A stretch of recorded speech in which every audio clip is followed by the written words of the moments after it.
Hi, welcome back. Our previous lesson was on how taxes on buyers shape equilibrium outcomes. Today we'll be looking at the economic burden of taxes and how it is distributed between consumers and producers. So we define the economic burden of taxes as the burden created by the change in after-tax prices faced by buyers and sellers as a result of a tax. Now, tax incidence is quite a bit different from the economic burden of taxes. A tax incidence refers to the way in which the burden of a tax is distributed between buyers and sellers. It examines who ultimately bears the economic burden of taxes. And tax incidence depends on price elasticity of demand and supply. Price elasticity of demand tells you how responsive buyers are to a change in price, and the price elasticity of supply tells you how responsive sellers are to a change in price. Now, since taxes cause price to change, it makes sense that price elasticity plays a major role in determining tax incidence. Now, sellers bear a small share of economic burden when supply is relatively elastic.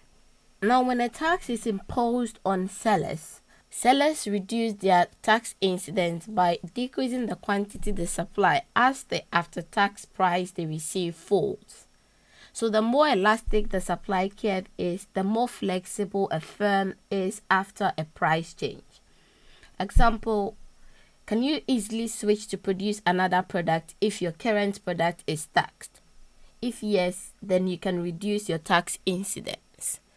So if you're producing a good that you can easily switch to produce something else when the current good you're producing is taxed, then you can easily avoid a tax burden. So let's look at this curve to explain what we mean by this. So the first curve here shows an elastic supply curve which is relatively flatter than the inelastic supply curve which is steeper. So for an elastic supply curve, let's start from the point where our old supply curve intersects with the demand curve, and the equilibrium is point A. At this point, the equilibrium price is 4 and the equilibrium quantity is 100. Assuming that the government tax sellers, which increases the marginal cost of producing the good and shifts the supply curve to the left. In this case, it's easier to look at it as a shift upwards when you're talking about taxes. So it shifts the supply curve upwards, representing a decrease in supply. So we can see that this creates a new equilibrium at point B. At this point, the price that consumers will pay increases to 4.8, and the price that sellers receive reduces to 3.8. Now, the distribution of the burden between sellers and consumers was described in detail in our last two lessons. So what we see here is that the price that consumers pay increases by 0.8, which is from 4 to 4.8. But the price that producers receive reduced by just 0.2. So the tax burden of £1 that was imposed on sellers has been distributed in such a way that consumers are bearing a larger proportion and producers are bearing a smaller share. So consumers bear 0.8 of the tax burden and producers bear only 0.2. And this is because of the nature of the supply curve. It is much more elastic. In this case, producers are able to adjust their supply quickly.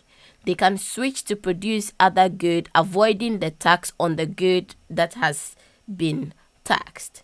So they can shift the burden onto consumers because they can avoid their tax by moving to produce another good altogether. Now, if their supply was inelastic, it's going to be a much steeper curve. In this example, if our old supply curve interacts with our demand curve, it creates an equilibrium at point A. At this equilibrium price will be 4 and equilibrium quantity will be 100. Now assume that the government imposes a £1 tax on sellers. This is going to increase the marginal cost per product by £1, shifting the supply curve to the left by that same margin. Now this creates a new equilibrium at point B. Now at this point B, the equilibrium price is now 4.2 and the equilibrium quantity reduces to 90. You can see that this 4.2 is now the price that the consumers pay, and the price that producers receive reduces to 3.2. When you look at the differences, you see that consumers are bearing just 0.2 of the tax burden, which is 4.2 minus 4.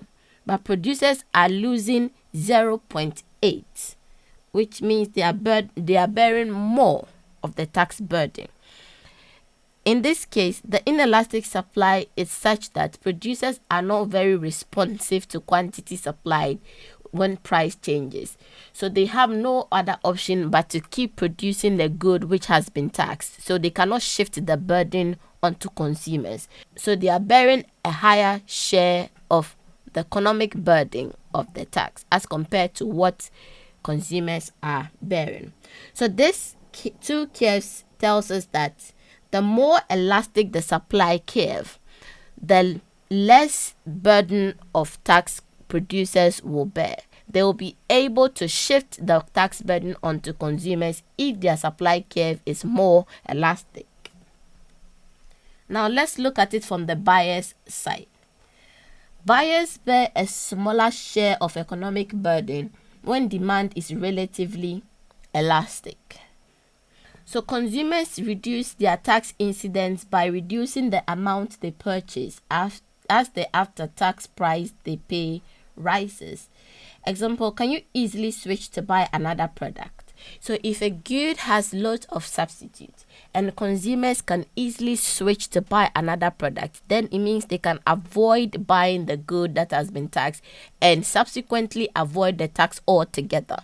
So if a good has a lot of substitutes, it makes the demand curve more elastic. And in this case, consumers can avoid the tax and shift the entire burden on producers. Let's use these two curves to analyze what we mean further. When demand is elastic, it means the demand curve will be much flatter than when it is inelastic, which will make it steeper. So let's first look at the elastic demand curve. Assume we start from this old demand curve which intersects with our supply curve. This creates an equilibrium point at point A. At this equilibrium point, equilibrium price is 4 and equilibrium quantity is 100. Now what we see here is that when there's a tax imposed on consumers, it's going to change the marginal benefit of the good, which would decrease the consumption of that good. This will shift the demand curve to the left or downwards in this case by the margin of the tax. So it shifts the demand curve from our old demand curve to a new demand curve. Now this gives us a new equilibrium point at point B. And the new equilibrium price is now 3.2 and the new equilibrium quantity is 90. Now we can see that this 3.2 equilibrium price here is the price that producers will now receive. but the price that consumers actually pay is what they pay to producers plus the £1 tax. So the £1 tax adding to what they pay to producers will increase the price that consumers pay to 4.2. Now, when looking at the tax incidence, you see that producers lose 0.8. They were previously getting the price of 4 per apple, but now they're receiving a price of 3.2 per apple. So their loss is 0.8 now. But consumers only lose 0.2 in the sense that they were previously paying 4 per apple, but now they are paying 4.2 per apple, which means the increase in the price for consumers is 0.2. So because the demand curve is elastic, consumers are able to shift the tax burden onto producers. So producers will bear more of it, in this case 0.8, and consumers will bear less of it, in this case 0.2. But if the good is inelastic, which means consumers are not able to respond to a change in price quickly. Let's say the good does not have a lot of substitute, or the good is a good that is necessary. They need the good and they cannot do without it. If the government should tax such a good, consumers will have no other option but to buy the good anyway, so they cannot avoid the tax. So in this example, assume our old demand curve interacting with our supply curve, creating an equilibrium point A. Equilibrium price is 4 and equilibrium quantity is 100. Now, if there's a tax of £1 on consumers, this decreases the demand curve and shifts it downwards by the margin of the tax to our new demand curve. Now, this creates an equilibrium point B, in which the equilibrium price is now 3.8 and the equilibrium quantity is 90.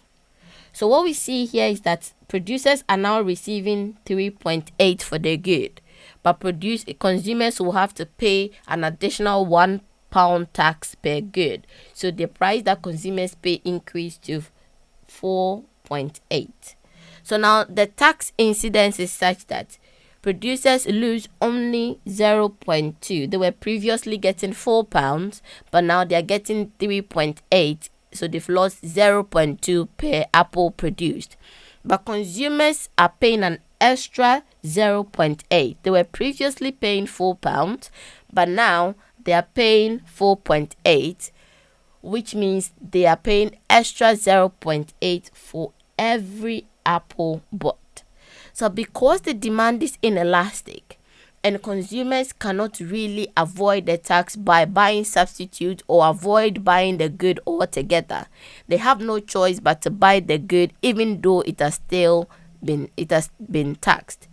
So because of that, they bear a lot of the tax burden as compared to when demand was elastic. Now what we see here is that the factor that is more elastic will have a smaller share of the economic burden.